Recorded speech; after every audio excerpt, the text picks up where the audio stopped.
नमस्कार मंडळी, पुन्हा एकदा स्वागत करतो तुमचं आपल्या एका नवीन व्हिडिओमध्ये. आपल्या सर्वांचा लाडका द्वादशम हिंद केसरी बकासूर याच्याबद्दल 2-3 दिवसामध्ये सोशल मीडियावरती खूप चर्चा चालू आहे.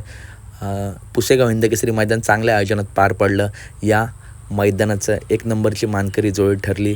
लक्ष्य आणि सचिन आदत हिंद केसरी जोडीने या आदत जोडी या मैदानात हिंद केसरी झाली. लक्ष्य आणि सचिन खूप सुंदर जोडी पाळली. येणारा काल नक्की गाजवतील. याच मैदानामध्ये पुसेगाव हिंद केसरी मैदानामध्ये जेव्हा बकासूर खाली पळायला जात होता तेव्हा मित्रांनो खूप वाईट वक्तव्य बकासूरबद्दल करण्यात आलं आणि बकासूरचा मागचा इतिहास आहे म्हणून ती त्याच्यामागे गर्दी आहे.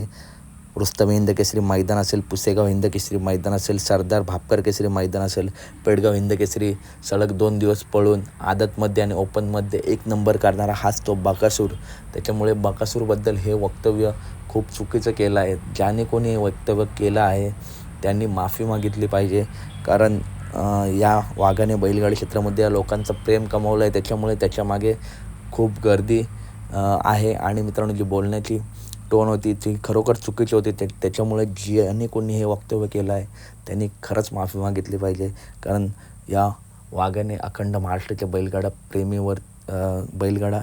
प्रेमींच्या मनावर राज्य केलं आणि या बैलगाडी क्षेत्राला ग्लॅमर आलं आहे. त्याच्यामध्ये बकासूर असेल, दुसऱ्या नंदींचा सुद्धा वाटा आहे. त्याच्यामुळं असं कोणत्याही नंदीला बोलणं खूप चुकीचं आहे. तर इतकंच बोलतो. भेटूया पुढच्या व्हिडिओमध्ये. ज्याने कोणी वक्तव्य केलं आहे त्यांनी माफी मागावी.